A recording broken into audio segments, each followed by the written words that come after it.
Hello everyone, and welcome back to my channel.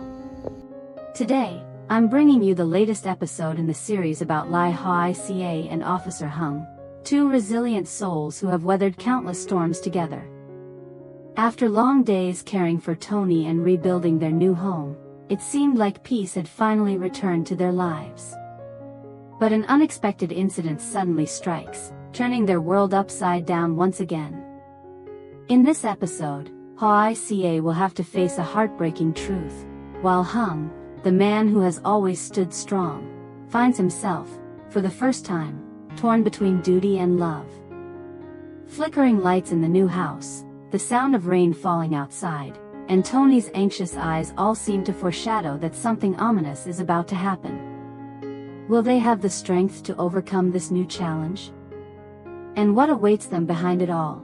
A hidden truth, or a secret conspiracy buried for years?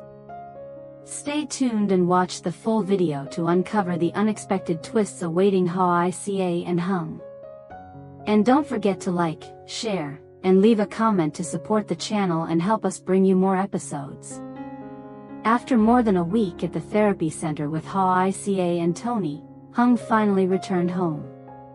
As the car came to a stop in front of the yard, he sat quietly for a few seconds and took a deep breath.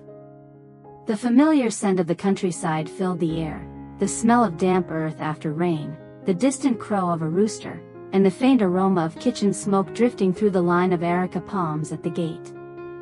The small house stood peacefully amidst the green garden, its dark-tiled roof glowing under the late afternoon sun. On the porch, a few old shirts were neatly hung, swaying gently in the wind. From afar, Hùng could see Mother Ha, a petite woman, her hair now half gray, crouching to pick fresh greens into a small bamboo basket. Hearing the car, she looked up. Her eyes shone with both joy and concern as she called out, "You're back already, Hùng? How was it down at the center? Is the little one doing any better?" Hùng set his bag down and quietly sat beside her, wiping the sweat from his forehead. His voice was calm yet warm. "Tony has started saying a few words now, Mom.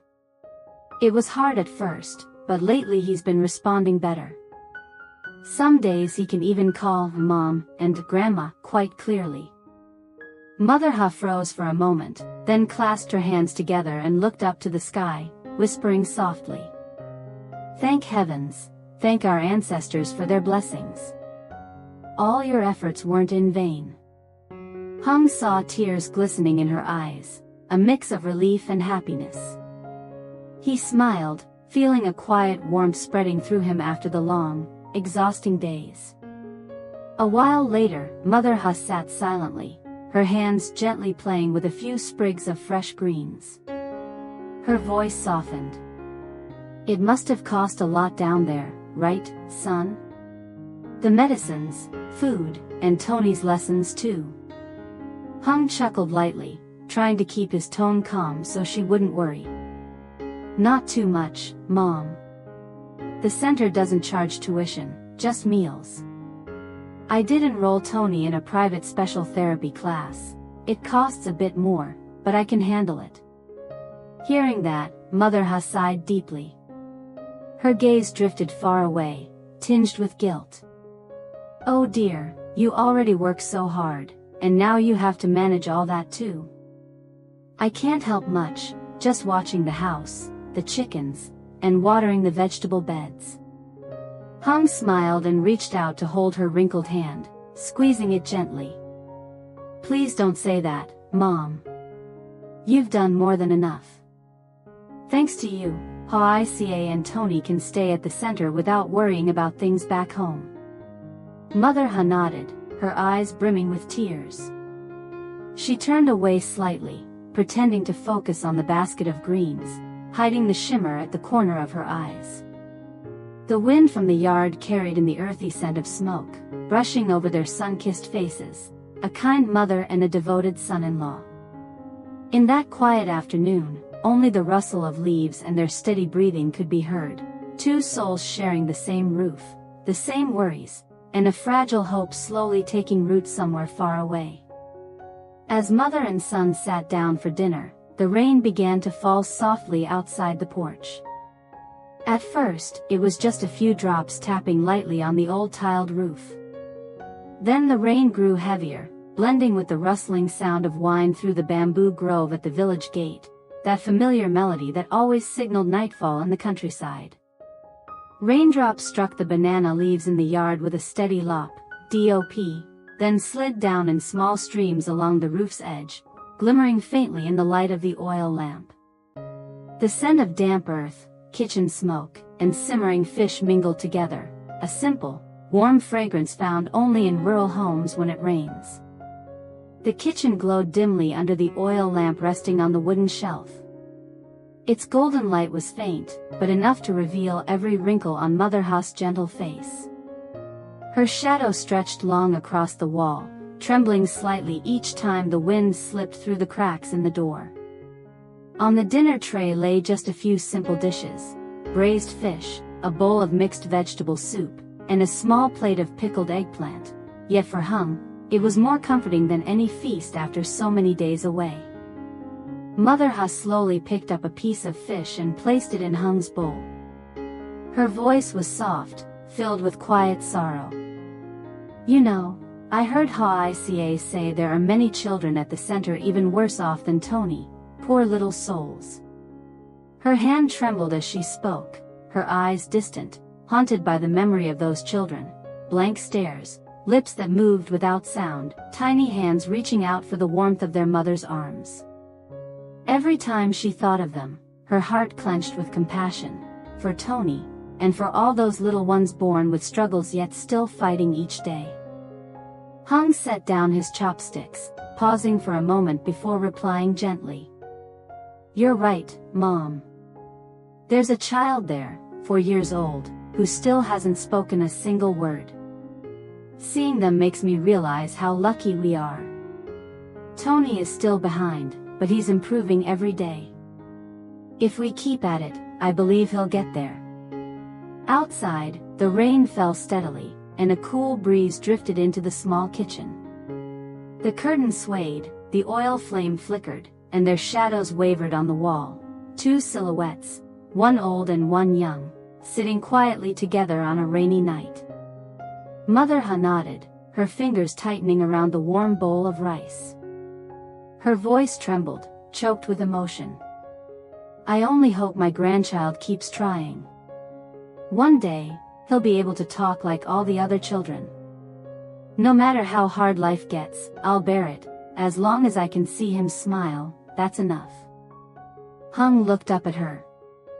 That small, fragile woman, thin yet unbreakable, gentle yet steadfast, was the true pillar of the family.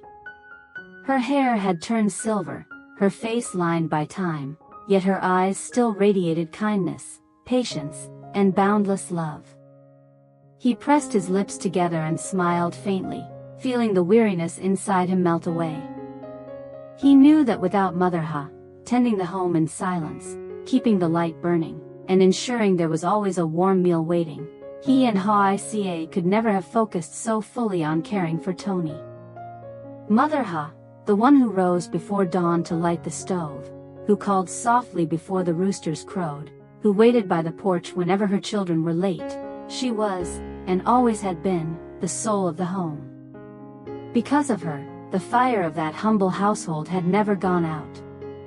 In the dim glow of the oil lamp, steam from the rice pot curled into the air, softening her face with a gentle light.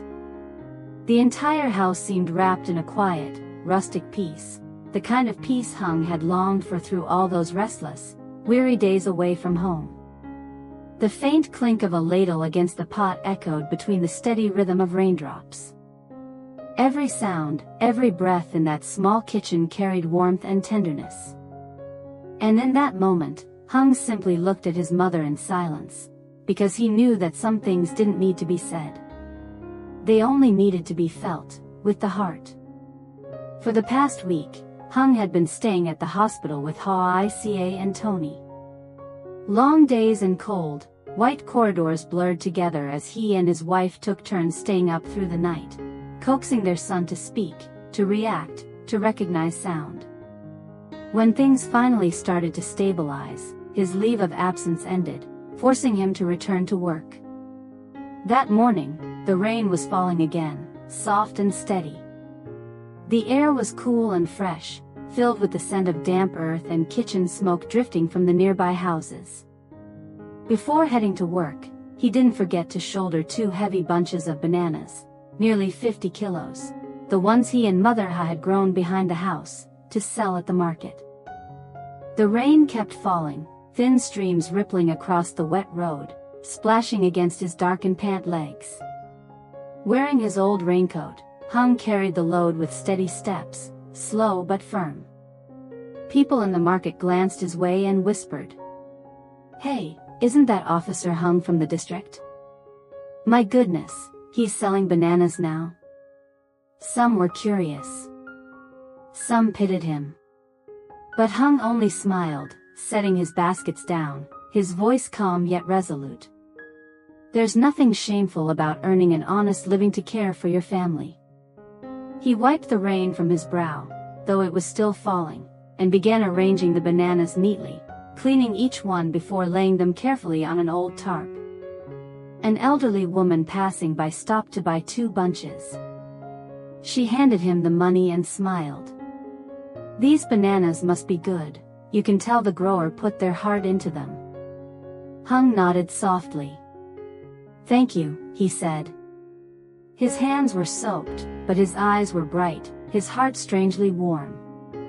He knew that every coin he earned today, no matter how little, carried love, hope, and the effort of a father determined to give his son the best life possible. In his mind, he could see Tony again in the therapy room, those bright eyes, small lips moving as he struggled to pronounce simple sounds. Grand, Ma. Mom, just 2 small words, yet to Hung, they were nothing short of a miracle. The rain grew heavier, blurring the morning air, but Hung still stood there, strong, steadfast in the drizzle. Among the hurried crowd, the sight of a humble police officer, drenched yet smiling, carefully tending to his bananas in the cold rain, made every passerby stop and look twice. He paid no attention to their stares. All that filled Hung's heart was a single belief. Every drop of rain falling today was one more step, slow but steady, bringing his son closer to speaking his first true words. At that same moment, Hung's mother, the woman who had long carried guilt and regret in her heart, quietly returned to the small village she had left half a year before. It was a still afternoon. The sky was heavy with gray clouds, each one dark and swollen as if ready to fall.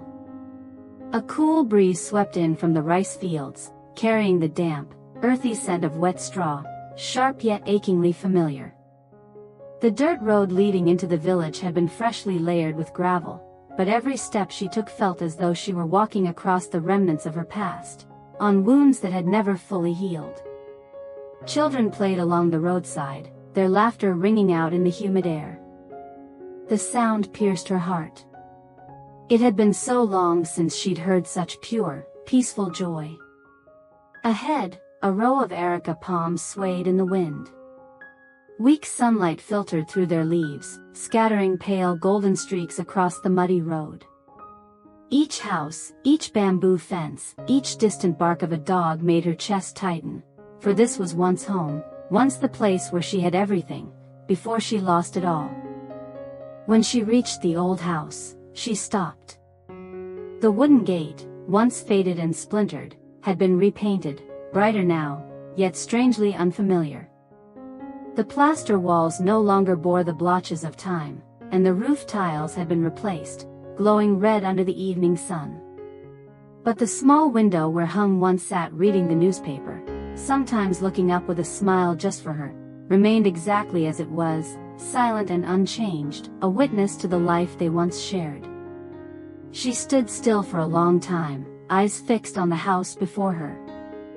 A faint breeze drifted by, carrying the scent of grapefruit blossoms from the garden behind, the scent Hung had always loved. Her frail hand trembled as she reached for the cold latch, feeling as though she were touching frozen memories. Her vision blurred. Only when a tear rolled down and mingled with the dust beneath her feet did she realize she was crying, a quiet, wordless sorrow that had been buried in her heart for years. Clutched to her chest was a worn fabric bag, the same one she had carried when she left. Inside was a yellowed envelope, the one containing the money from the house she had pawned. The paper was soft and fragile from time and moisture, yet the bills within remained neatly stacked, untouched. She had kept it safe for half a year, even through nights of hunger and damp, sleepless stays in cheap boarding rooms, never daring to spend a single note. Not because she was greedy, but because she was afraid. Afraid that if even one bill were gone, so too would be her last hope, the hope of returning, of buying back the house, of mending what she had broken. She looked up at the roof once more, sighed deeply, and turned to walk toward Mana's house, Hung's closest friend, the man who had witnessed all the ups and downs of their family. It wasn't far, just a few alleys away, yet to her, it felt like a lifetime's journey. Each step was heavy, weighed down by rainwater and tears. Man had just returned from work when he saw her standing at his gate, frail, her clothes faded, her hair disheveled, her sun-worn face etched with lines of hardship. He froze for a moment, surprise and sympathy flickering in his eyes. You've come back," he asked softly, his voice tinged with both disbelief and compassion. The woman lowered her head, her voice hoarse with emotion. "I came back, but I don't dare face Hung yet. I'm afraid he still hasn't forgiven me." She fell silent for a while, then slowly opened her bag and took out the old envelope. Her hands trembled so much that even the paper quivered in her grasp. "I want to buy back the house, to make amends for part of my mistakes. Only when I do that can I face my son again. When a person does wrong, they must repay what they owe. I just hope it's not too late to fix things." Her voice broke, trembling into the quiet air. Every word was like a blade cutting through her heart, releasing years of pain and guilt she had carried alone. Man stood in silence, unsure what to say. He had heard the stories, seen the hardships Hung endured, and now, before him, was a mother at the twilight of her life, holding nothing but remorse and a fragile hope. His expression softened, sorrow clouded his gaze. Finally, he nodded gently, his tone low but firm. "Don't worry. I'll help you contact the new owner. And as for you and Hung, maybe it's time the two of you meet again." The woman bowed her head, clasping her trembling hands together. The last light of day slanted through the areca palms, bathing her silver hair in a soft golden glow. A breeze carried the scent of wet soil and kitchen smoke, curling gently around her small, fragile figure, a mother returning to her past, standing between repentance and hope. In her distant eyes lay fear and sorrow, but also a fragile spark of faith, that someday, that familiar door would open again. And the son she once lost would no longer turn away. Their lives were still full of challenges, yet at least now, they were walking in the right direction. Tony was receiving timely therapy, learning day by day how to pronounce words, how to look into his mother's eyes, and how to smile again after so many silent months. Hoài remained as strong as ever, her shoulders slender but unyielding. She watched every small change in her son, noting each sound and gesture to share with Hung every night. In her eyes shone endless love and a mother's unwavering hope. Hung, meanwhile, was still the same, the quiet pillar of the family, bearing every burden without complaint. Each morning, he put on his uniform and set out for work, through the rain, under the harsh sun, simply wishing to earn a little more for his wife and son. There was fatigue, there was pressure, but not once did he utter a word of complaint. For him, seeing Tony's progress and Hoài smile was enough to make every hardship worthwhile. And somewhere far away, his elderly mother was silently trying to make amends for her past mistakes. She walked slowly along the village road, carrying guilt and a fragile faith that one day, her son would forgive her. Every coin she saved, every humble act she did, each was a quiet step toward the home she had once lost. Each person carried their own sorrow, yet all were moving together toward the light. A small, modest home, but overflowing with love, where faith, family, and hope continued to bloom despite life's many storms. Though the tempests outside had not yet passed, within that little house warmth still remained. Hands stayed intertwined, hearts still turned toward one another. And perhaps, that, more than anything else, was the most precious gift life could ever offer. Stay tuned for the next episode to see Hung's reaction when he learns his mother has returned. Will he forgive her, or will the past once again weigh heavy on his heart? Xin chào tất cả mọi người. Hiện tại thì mình vẫn đang edit video và chưa có hoàn thành.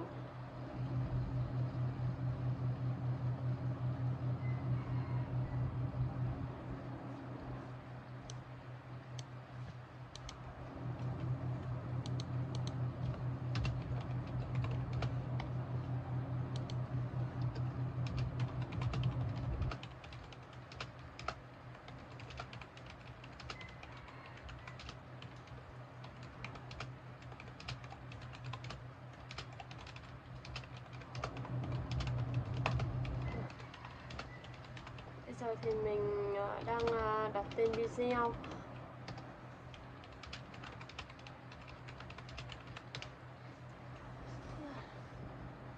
Mọi người hãy đón xem những tập tiếp theo ở trên kênh của mình để biết được diễn biến câu chuyện mọi người nhé. Cảm ơn mọi người rất là nhiều vì đã xem video. Chúc mọi người một ngày tốt lành. Tạm biệt.